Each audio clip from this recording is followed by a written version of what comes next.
Gracias, buenas tardes. Gracias por invitarnos a conversar. Felicito al grupo parlamentario de Morena por el esfuerzo de este diálogo democrático.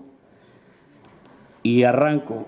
El 20 de noviembre de 2016, el 20 de octubre, perdón, de 2016, el Senado de la República nombró, previo procedimiento establecido en la Constitución, en la Ley Orgánica del Poder Judicial de la Federación y en la Ley General del Sistema de Medios de Impugnación en materia electoral, nombró a 7 magistrados electorales por los periodos que se establecían en estas normas que acabo de citar. Sin embargo, el 3 de noviembre, el Senado de la República y el Diario Oficial de la Federación se publica un decreto por el cual se modifica el capítulo transitorio de esas normas y se dice: estos magistrados ya no van a durar lo que habíamos dicho que iba a durar su encargo hace unos días, ahora van a durar más. Entonces, de 4 magistrados a 2 les aumentan de 3 a 6 años y a otros 2 de 6 a 8 años. Obviamente, los partidos inconformes en el Senado promueven acción de inconstitucionalidad y la Corte dice: no pasa nada, porque lo único que hicieron fue ampliar el periodo para un mejor ejercicio. O sea, el principio republicano, el principio de retroactividad, el principio de certeza no se cumplió y la Corte lo validó. Pero recuerdo que hace unos meses la Corte y la comunidad jurídica, que entonces no se pronunció, sí pegaron el grito en el cielo porque se estaba proponiendo que un presidente de la Corte durara un año más en su gestión. Si esto no da tintes y no da suspicacia de un actuar político de la Suprema Corte, pues yo felicito a esas personas por su candidez. Y tiene que ver con algo muy sencillo. El procedimiento para la designación de los ministros de la Suprema Corte de Justicia es un procedimiento politizado. Siempre ha sido un procedimiento politizado. No obstante, ahora en las discusiones en redes sociales se dicen: intentar hablar, atreverse a hablar sobre la posibilidad de que los ministros sean electos sería politizar. Perdón, pero ¿qué se necesita para ser candidato a ministro? No hay convocatoria pública, ¿eh? Se necesita que el presidente de la República lo proponga al Senado y se necesita andar caminando por los pasillos del Senado solicitando audiencia. Lo digo porque los he visto y algunos los he acompañado, solicitando audiencia con los señores senadores para decirle: oiga, pues mire mi currículum, yo tengo una historia de vida y quiero ser senador. Y entonces se establecen, pues yo no sé si escritos o tácitos acuerdos, pero viendo el comportamiento de la Corte en ese tipo de asuntos, o por ejemplo que un ministro diga: no nos van a doblar. Pues si la Corte no está haciendo política con esos pronunciamientos, entonces no sé qué está haciendo. Quisiera yo detenerme para saludar a los panelistas, distinguidísimos expertos en derecho constitucional, distinguidos académicos, que tendrán que estar de acuerdo conmigo en algo: si todos los que estamos aquí defendemos la Constitución, también defendemos el procedimiento de reformas a la Constitución que en ella se establecen. Entonces, una democracia necesita demócratas y una Constitución necesita constitucionalistas.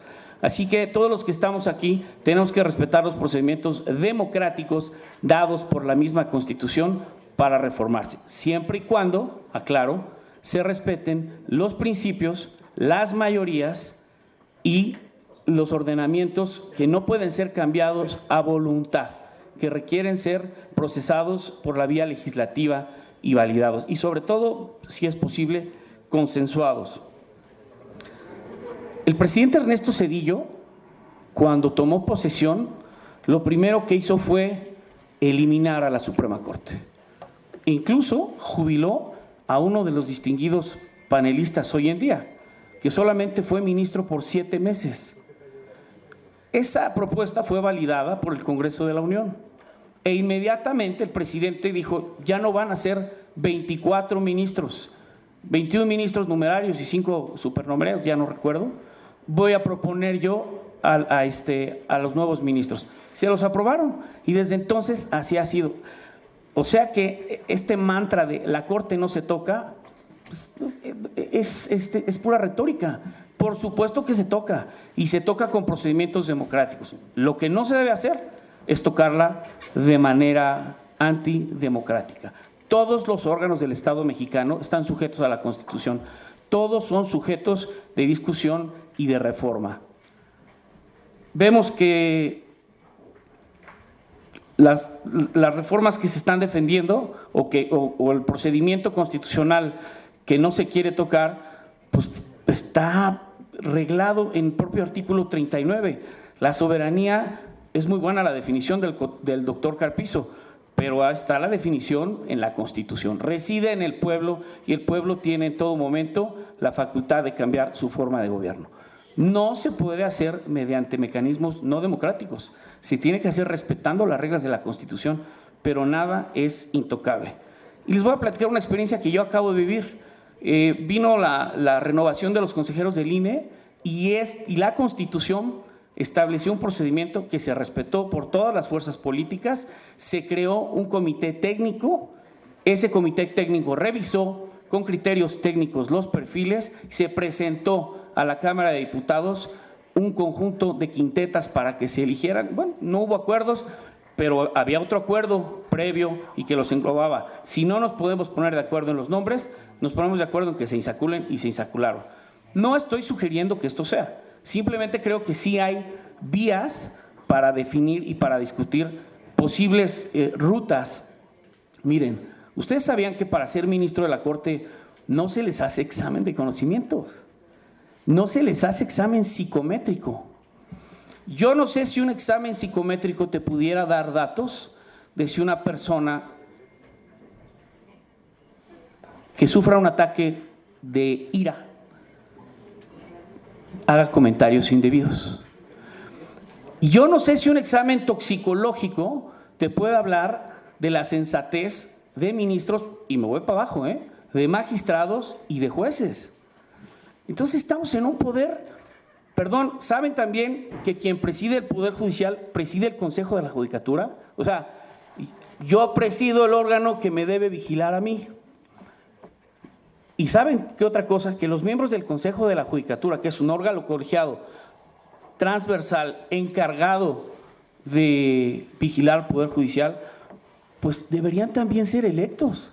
Si no pudiéramos nosotros, mediante estos conversatorios, si no reuniéramos las posibilidades jurídicas para cambiar el mecanismo, mínimamente deberíamos elegir a los consejeros de la Judicatura para que ellos fueran un garante de la legalidad y del respeto de la Constitución por parte de todos los servidores del Poder Judicial. Qué bueno que marchen, qué bueno que se esté dando el diálogo, pero no se hace poniendo anatemas, satanizando, estigmatizando a quienes sí queremos que todo se discuta. Y por último, quisiera cerrar con un comentario que tengo aquí. La Corte Interamericana, que fue citada hace un momento, también se rige por la Convención Interamericana de Derechos Humanos. El artículo 23 de la Convención dice que todas las personas, son los derechos políticos, todas las personas tenemos derecho a acceder a los cargos públicos de acuerdo con las reglas previamente establecidas, pero en condiciones de igualdad. Hoy ese mecanismo no es un mecanismo de igualdad y los ciudadanos deben discutir sobre eso. Si va a llegar una convocatoria pública a convocar a los juristas y se va a decir, bueno, vamos a hacerles un examen, vamos a hacerle una evaluación de idoneidad de su perfil, vamos a revisar, si son juristas, vamos revisando sus sentencias, en qué asuntos relevantes han participado y cuál ha sido su actuación, cómo han argumentado y cómo tratan al personal bajo su responsabilidad y dominio absoluto, porque a lo mejor no lo saben, pero en los órganos jurisdiccionales el titular del órgano es un señor feudal, es dueño del futuro de la gente que ahí trabaja, porque les dan nombramientos, asústense, por días.